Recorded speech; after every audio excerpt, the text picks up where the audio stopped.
Bonjour, Gilles Lambert, entraîneur expert en course à pied. Aujourd'hui, je vais voir avec vous les principales erreurs que je peux observer chez le débutant en course à pied. Alors, avant de passer en revue avec vous les principales erreurs commises par le débutant en course à pied, je tenais à faire un rappel qui me semble important.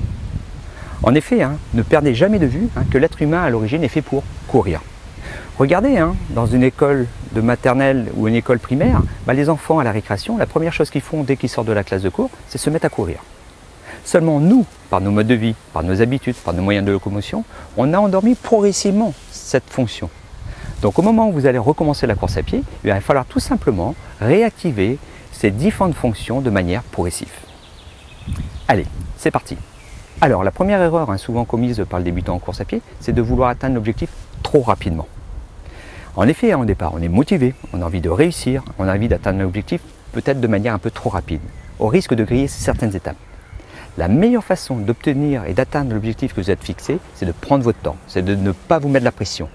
Laissez les choses se faire tranquillement, comme j'ai dit tout à l'heure, laissez l'ensemble de votre appareil cardiovasculaire, mais aussi locomoteur, c'est-à-dire les muscles, les tendons, les articulations, de se réhabituer progressivement à ce type d'effort. N'oubliez pas qu'il n'y aura pas simplement la volonté qui sera à l'origine de votre réussite ou pas. Il y aura aussi votre corps qui va vous guider et qui va peut-être vous dire à un moment donné stop. La seconde erreur souvent commise par le débutant en course à pied, c'est de vouloir se baser sur sa vitesse de course. Or, la meilleure façon pour atteindre l'objectif que vous êtes fixé, c'est de laisser cette vitesse de côté. Le seul critère que vous devez prendre pour réguler vos allures, pour savoir si vous travaillez correctement, c'est de vous baser sur votre niveau respiratoire. C'est-à-dire que tout au long de votre pratique, vous devez être en totale aisance respiratoire. On s'en fiche de la vitesse. Seule votre capacité à pouvoir courir sans être essoufflé est importante. Si jamais à un moment donné vous sentez que vous commencez à être essoufflé, vous devez avoir un seul et unique réflexe, c'est de ralentir votre allure, voire même éventuellement de marcher. D'ailleurs, dans le plan d'entraînement que je mets à disposition sur les sites Conseil Course à Pied, vous avez pu vous rendre compte que la course au départ est omniprésente dans les séances d'entraînement. D'ailleurs, si vous faites le petit calcul, la course à pied représente au moins un tiers du temps de la séance. Donc au départ, n'ayez aucune honte de marcher. Bien au contraire, c'est ce qui va permettre à l'ensemble de votre organisme, c'est-à-dire tout l'appareil cardiovasculaire, mais aussi tout l'appareil locomoteur, c'est-à-dire les muscles, les tendons, les articulations, de se réhabituer progressivement à ce type d'effort. Donc la meilleure façon de réussir à atteindre votre objectif quand vous reprenez la course à pied, c'est tout simplement de ne pas vous mettre la pression, d'y aller de manière progressive. La troisième erreur souvent commise par le débutant en course à pied, c'est de vouloir enchaîner les séances de manière trop rapprochée. Or, pour réussir à atteindre l'objectif de manière efficace, il faut laisser le temps à votre organisme de récupérer entre deux séances. Votre organisme n'est plus habitué à effectuer ce type d'effort. Donc si vous voulez aborder la séance suivante dans le meilleur état de fraîcheur possible, laissez un peu de temps à votre organisme pour récupérer. Moi, ce que je vous conseille au départ, c'est de faire au maximum 2 séances par semaine. Une au milieu de la semaine, par exemple le mercredi, jeudi, et puis une autre le week-end. Si malheureusement cela n'est pas gérable au niveau de vos contraintes familiales, au niveau du contrainte professionnelle, laissez au minimum 24 heures complètes entre chaque séance. C'est-à-dire vous faites par exemple un footing d'entraînement, une séance d'entraînement le mardi et puis une autre le jeudi. Quatrième erreur souvent commise aussi par le débutant en course à pied, c'est de vouloir emprunter toujours le même parcours. Le danger dans ce cas-là, c'est d'être tenté d'une séance à l'autre, de vouloir comparer le temps qu'on a mis pour effectuer le parcours. Or, comme je vous l'ai dit tout à l'heure, la vitesse au départ, on s'en fiche, on la laisse de côté. Au contraire, moi je vous conseille de varier vos parcours, mais aussi les sols sur lesquels vous allez courir. Je vous conseille de courir sur de la pelouse, sur des chemins, mais aussi sur du bitume. Le fait de courir sur des sols qui des fois sont un peu plus rudes, ça va réhabituer progressivement l'ensemble de vos muscles à subir des contraintes qu'ils n'ont plus l'habitude de subir. Donc n'hésitez pas à varier les plaisirs et puis à varier aussi les cadres dans lesquels vous allez courir. Ça vous donnera plus de motivation et puis ça évitera aussi que toute forme de monotonie s'installe au fil des semaines. Autre erreur souvent commise par le débutant en course à pied, mais aussi souvent induite par du mauvais conseil selon moi, c'est de vouloir imposer à votre organisme un rythme respiratoire. Lorsque vous marchez dans la rue, lorsque vous montez des escaliers, lorsque vous faites une autre activité physique autre que la natation, jamais vous imposez à votre organisme un rythme respiratoire. Et c'est la même chose en course à pied. Lorsque vous courez, laissez votre organisme gérer naturellement votre respiration. L'organisme, il est doté de tout un système de capteurs qui permet de mesurer un éventuel déficit en oxygène. Dès qu'il décèle un manque d'oxygène dans telle ou telle partie du corps, il y a tout un mécanisme complexe qui est activé et qui va permettre d'augmenter le rythme ventilatoire, d'augmenter le volume d'air inspiré à chaque inspiration, mais aussi d'augmenter le rythme cardiaque. Et ainsi rétablir le taux d'oxygène nécessaire au niveau de l'organisme. Donc quand vous courez, laissez-vous guider par votre organisme et ne lui imposez pas un rythme respiratoire. Même chose au niveau de l'inspiration. Souvent j'entends dire, on inspire sur 3 foulées par le nez et on expire sur 3 foulées par la bouche. Là pareil, moi à titre personnel, quand je cours, je respire toujours par la bouche, que j'inspire ou que j'expire. Après, lorsque je cours à des allures lentes, je suis capable même de mener une conversation avec des amis. C'est-à-dire que lorsque je fais mon petit footing avec des copains et des copines, on discute, mais jamais je suis en train de réfléchir. Tiens, là je viens de faire 3 appuis, il faut que j'inspire. Là je viens de faire 3 appuis, il faut que j'expire. Tout ça se gère de manière tout à fait naturelle. Et si à un moment donné, le rythme, l'intensité de l'effort augmente et que je suis plus en mesure de discuter, bah là la respiration va devenir de plus en plus présente, mais à chaque fois tout va se passer par un échange. Ça rentre par la bouche, ça ressort par la bouche. Moi, je ne me pose aucune question quand je cours. Et vous pouvez le demander à des coureurs confirmés, en leur demandant, par exemple, et toi, sur combien de foulées tu inspires, sur combien de foulées tu expires? Jamais, au grand jamais, ils seront capables de vous répondre. Il en est de même au niveau de la foulée. Des fois, je vois des personnes qui s'aventurent à dire aux débutants, il faut courir de telle ou telle façon.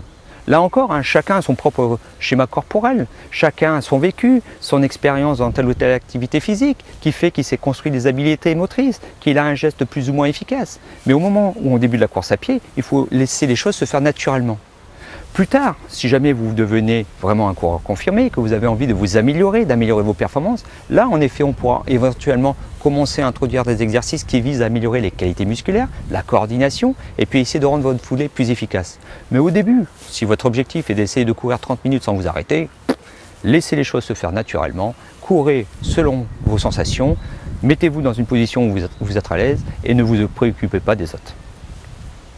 Autre erreur souvent commise chez les débutants en course à pied, notamment quand la personne effectue cette activité physique dans l'optique de perdre du poids, c'est d'être persuadé que plus l'intensité de l'effort va être élevée et plus je vais perdre du poids. Alors déjà, une mauvaise nouvelle, la course à pied à elle seule ne permet pas de maigrir. Il faut absolument l'associer à un régime alimentaire. Si vous voulez vraiment utiliser la course à pied pour maigrir, il faut privilégier les allures lentes. Et ça tombe bien parce que depuis le début de cette vidéo, moi je vous demande de courir lentement. Alors pourquoi on demande de privilégier les allures lentes? Tout simplement, on sait que l'organisme, lorsqu'on est sur des intensités à faible allure, il va privilégier en priorité les lipides comme carburant. Il va réserver les sucres rapides, c'est-à-dire puis le glycogène, sur les allures plus rapides. Lorsqu'on va se retrouver sur des intensités d'effort qui vont se situer au-delà de 85% de la fréquence cardiaque maximale. Donc, si vous voulez utiliser la course à pied comme moyen de faciliter éventuellement une perte de poids, il est important de l'associer à un bon régime alimentaire et puis de privilégier les allures lentes. Donc voilà pour moi les principales erreurs qui sont souvent commises par le débutant en course à pied. Je vous les rappelle rapidement. C'est 1, de vouloir atteindre l'objectif trop rapidement. 2, c'est de vouloir se baser sur sa vitesse de course pour gérer ses intensités. 3, c'est de vouloir effectuer ses séances de manière trop rapprochée. 4, c'est de vouloir utiliser toujours le même parcours au risque d'être tenté de comparer d'une semaine sur l'autre ce qu'on a été capable de faire. 5, c'est de se laisser des fois influencer par des conseils qui ne sont pas toujours pertinents. Adressez-vous vraiment à des gens, à des vrais entraîneurs en course à pied pour avoir le bon conseil. Et 6, c'est d'être persuadé que la course à pied à elle seule permettra de maigrir. Or, pour maigrir, la course à pied, c'est un moyen, c'est quelque chose qu'il faut associer avec une bonne hygiène alimentaire. Alors avant de vous quitter, je voulais vous donner 2-3 derniers petits conseils, notamment au niveau de l'équipement. Au moment de débuter la course à pied, il n'y a qu'un seul et unique équipement vraiment nécessaire. C'est celui de posséder une bonne paire de chaussures. Alors quand je dis bonne paire de chaussures, c'est une paire de chaussures que vous avez essayé en magasin. Donc la seule solution pour vraiment avoir une bonne paire de chaussures adaptée à votre pied, c'est de vous rendre dans un magasin spécialisé running et puis d'essayer la paire de chaussures que vous allez acheter. Au niveau de la gamme de prix, vous pouvez partir au départ sur des chaussures dont le prix se situe entre 80 et 100 euros. C'est déjà une somme conséquente, mais ne vous laissez pas tenter par des modèles trop sophistiqués qui vous serviront à rien au moment de débuter la course à pied. Je vous dirais même, si vous avez la possibilité, optez pour des modèles qui sont en promotion ou des soldes. Voilà, c'est des modèles de l'année précédente et qui sont tout à fait adaptés à votre pratique de la course à pied, surtout si vous êtes un débutant. Second conseil, assurez-vous d'avoir un bon niveau d'hydratation tout au long de la journée, que vous couriez ou que vous ne couriez pas. En effet, grâce au maintien d'un bon niveau hydrique, vous allez permettre à votre organisme de fonctionner efficacement et puis aussi de mieux récupérer les efforts que vous allez lui imposer dans la journée, mais aussi lorsque vous allez pratiquer la course à pied. Alors pour boire, en général, on préconise de boire en gros 1,5 litre d'eau par jour. Au moment de courir, si vous êtes au départ sur des efforts de 30 minutes, pas la peine de boire des litres et des litres d'eau. Une hydratation régulière tout au long de la journée suffit amplement. Simplement, au retour de votre footing, vous buvez 1 ou 2 verres supplémentaires et ça permettra de rétablir un bon niveau hydrique. Autre conseil qui est souvent donné aux débutants en course à pied, c'est de réaliser quelques étirements. Alors là, je vous demanderai d'y aller avec précaution. En effet, les étirements peuvent être très bénéfiques au niveau de la récupération, mais aussi au niveau de l'aisance dans la foulée. Mais ces étirements nécessitent quand même un certain apprentissage. Il ne faut pas les réaliser n'importe comment. Des fois, j'ai même envie de dire qu'il vaut mieux ne pas faire du tout d'étirements que de les faire mal. Donc au départ, si vous voulez réaliser des étirements, faites-le de manière douce. Mettez-vous dans un coin, isolé, concentrez-vous vraiment bien sur ce que vous faites et évitez de faire des étirements en discutant avec le copain ou la copine qui est à côté de vous. Alors vous verrez, dans les vidéos que je mets en ligne, il y a aussi des vidéos qui vont être consacrées aux étirements. Donc je peux que vous conseiller de les visionner quand elles seront en ligne et ainsi vous disposerez des éléments nécessaires pour les réaliser correctement. Donc voilà, je pense que maintenant votre vigilance sera accrue par rapport à certains points que j'ai pu aborder dans cette vidéo. Je vous souhaite un bon entraînement, un bon run et puis moi je vous dis à très vite. Au revoir.